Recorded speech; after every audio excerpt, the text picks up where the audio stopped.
네, 서울창업허브와 함께하는 스타트업을 위한 인사노무 전략 교육과정 제3강을 시작하도록 하겠습니다. 네, 소규모 사업장의 3대 체크포인트, 근로계약서, 최저임금, 퇴직금입니다.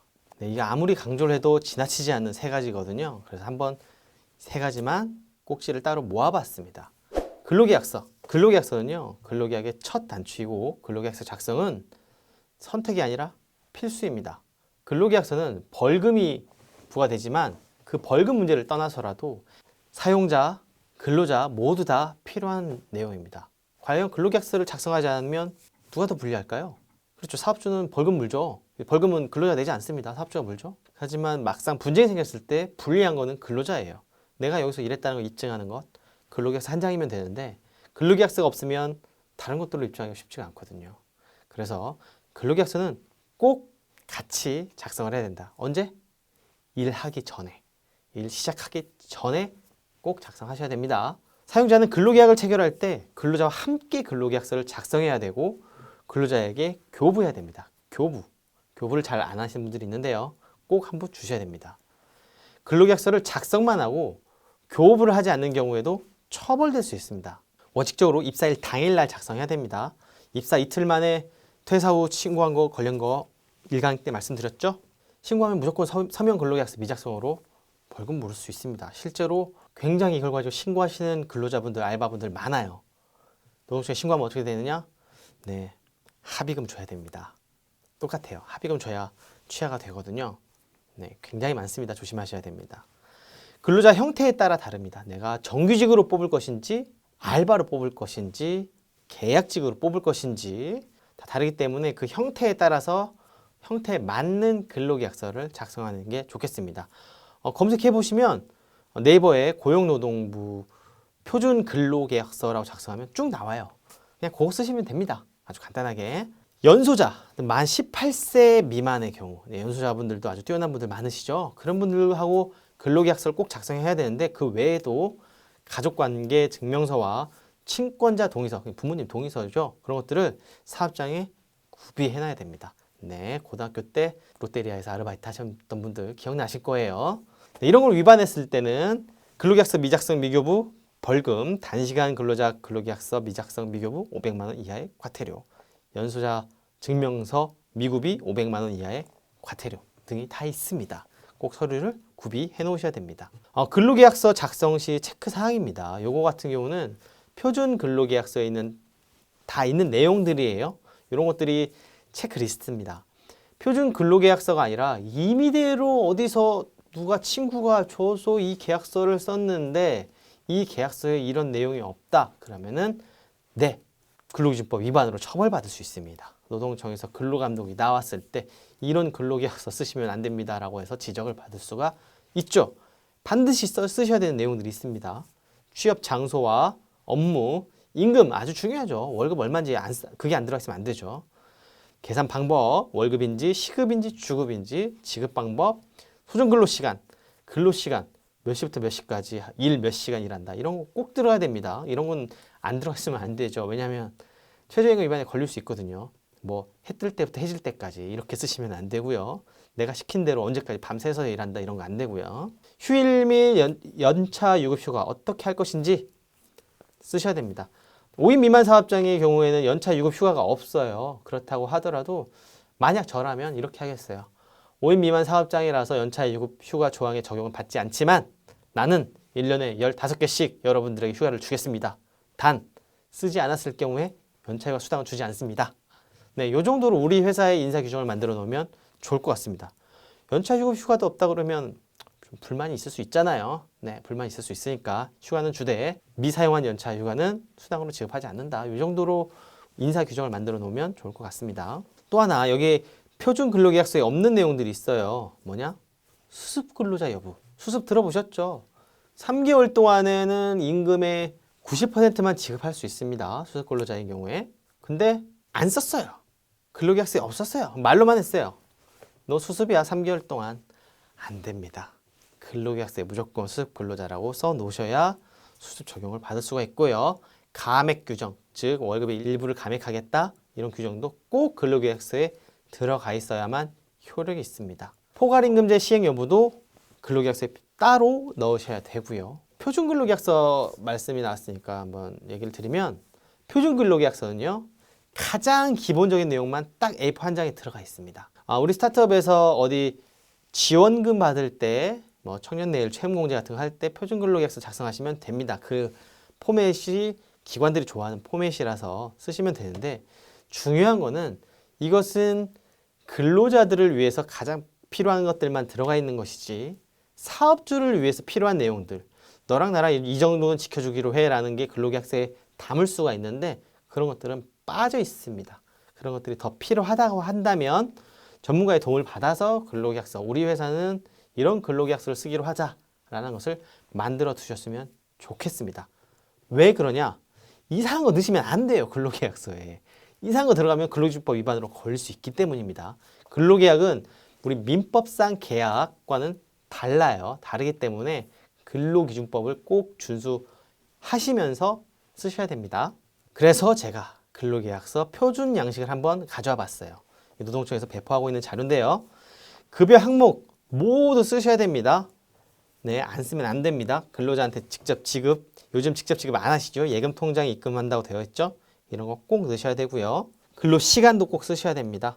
우리가 근로 시간이 9시부터 6시라고 하지만 12시부터 1시까지 점심시간이잖아요. 점심시간은 휴게 시간입니다. 그 시간은 임금 계산할 때 빠집니다. 그래서 9시부터 6시까지라면 일 8시간이 되는 거죠. 다음은 최저임금입니다. 근로자라면 누구나 최저임금 이상은 반드시 받아야 됩니다. 외국인 근로자도 반드시 최저임금 이상 줘야 되고요. 누구라도 최저임금은 받아야 됩니다. 근데 좀 안타까운 경우들이 있어요. 제가 뭐 지방에서 들은 사례인데 좀 노인분들, 일거리 없으신 분들이 나는 5,000원만 줘 일할게. 네, 그래서 그 동네 편의점의 아르바이트 시세가 5,000원으로 굳어져 있다는 점, 네, 깜짝 놀랐어요. 법 위반이죠. 최저임금 위반입니다. 그분들이 뭐 노동청에 신고를 안 했을 따름이지 혹시나 신고하게 되면 뭐 처벌받습니다. 좀 더 알아보겠습니다.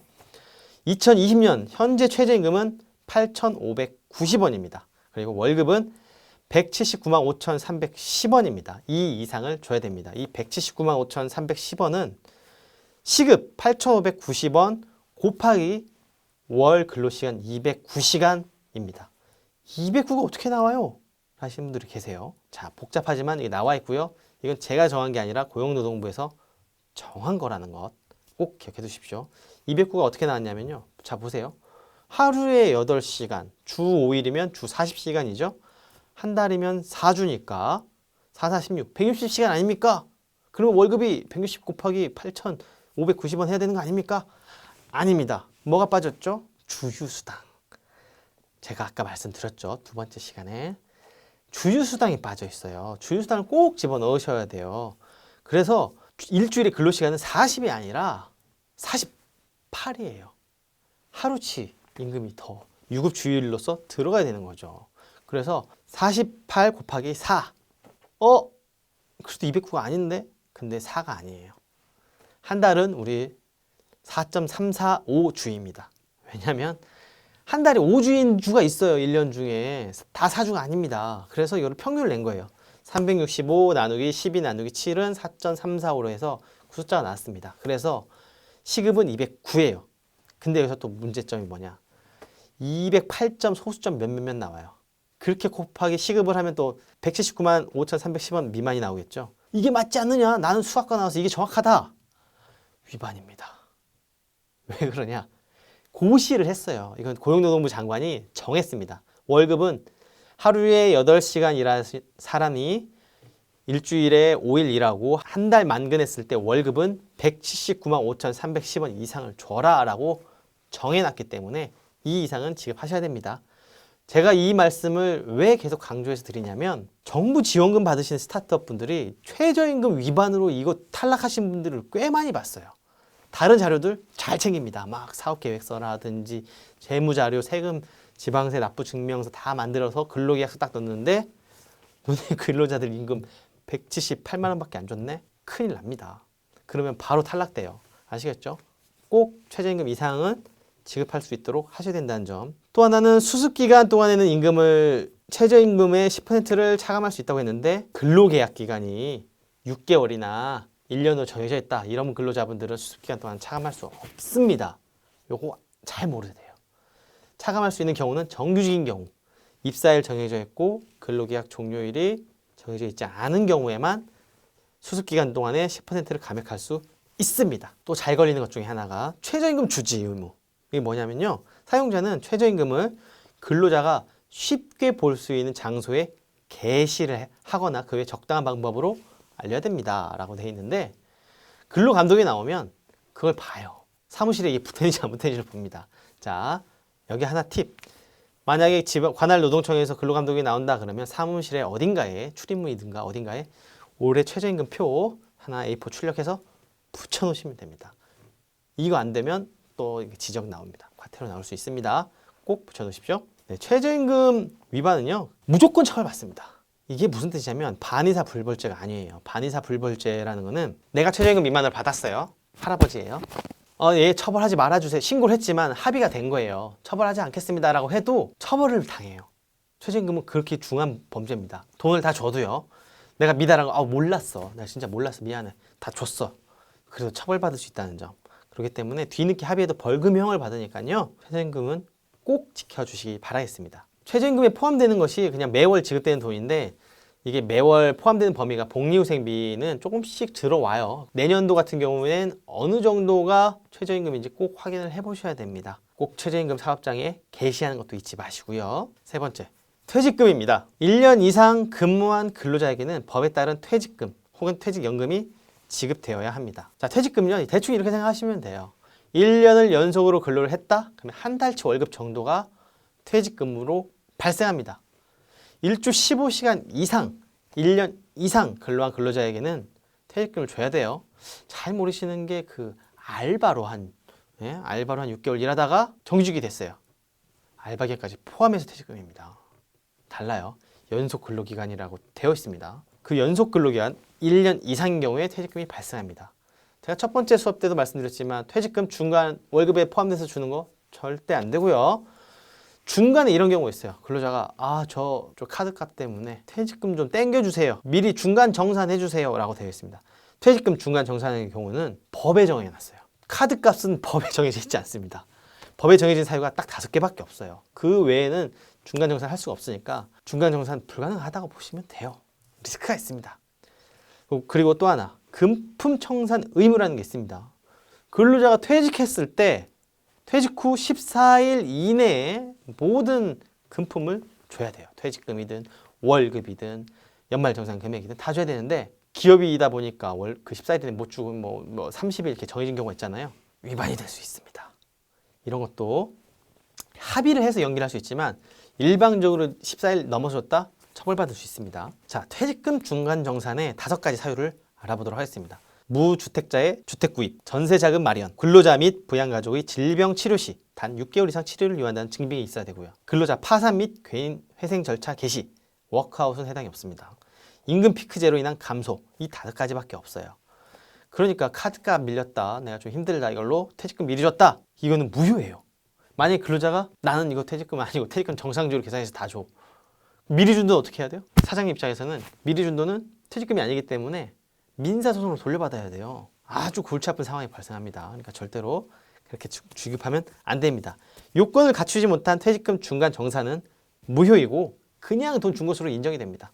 퇴직금 전액 지급해야 됩니다. 퇴직금은 월급에 꼬박꼬박 퇴직금을 포함해서 줬다? 절대 안 된다. 1년 이상 근무하면 퇴직금을 또 줘야 됩니다. 중간 정산은 무효다. 근데 이거 하나 알아두시면 좋을 것 같아요. 퇴직연금 제도가 있습니다. 퇴직연금 제도에 가입해 놓으시면요, 이런 걱정 저런 걱정 필요가 없습니다. 그 매월 또는 분기마다 근로자의 퇴직금의 일부를 기관에다가 집어넣는 거예요. 금융기관에다가. 그러면 이 근로자가 퇴직할 때 거기서 받아가 하면 돼요. 뭐 중간에 달라? 내가 처분 권한이 없어요. 이쪽에 있으니까. 그리고 또 하나, 퇴직연금으로 해놓으면 나중에 목돈 나갈 일 있잖아요. 퇴직금 생각보다 금액이 큽니다. 매달 띄워넣으면 그런 재무관리적인 리스크를 줄일 수가 있고 또한 세금을 절감할 수 있는 효과도 있습니다. 그렇기 때문에 퇴직연금 제도에 꼭 가입하시기를 추천드리고요. 이거 뭐 홍보는 아닙니다만 퇴직연금을 운영하는 기관 중에 제일 괜찮은 데가 근로복지공단, 국가기관이잖아요. 근로복지공단 퇴직연금 사이트에 가서 이렇게 뭐 상담 문의하시면 친절하게 다 알려줍니다. 직접 공무원분이 와서 막 가입하는 거 도와주고 해요. 그러니까 퇴직연금으로 미리 가입하시기를 추천드리겠습니다. 네, 이번 수업에서는요, 소규모 사업장에서 알아야 될 3대 체크 포인트에 대해서 알아봤습니다. 가장 중요한 것들, 가장 실수하기 좋은 것들, 문제가 발생하는 것들 위주로 좀 더 디테일하게 설명을 드렸습니다. 이 점들 꼭 기억하셔가지고 직원 채용할 때, 직원 관리할 때 리스크를 좀 줄일 수 있도록 전략을 잘 짜시기 바라겠습니다. 그럼 다음 수업 때 뵙겠습니다. 감사합니다.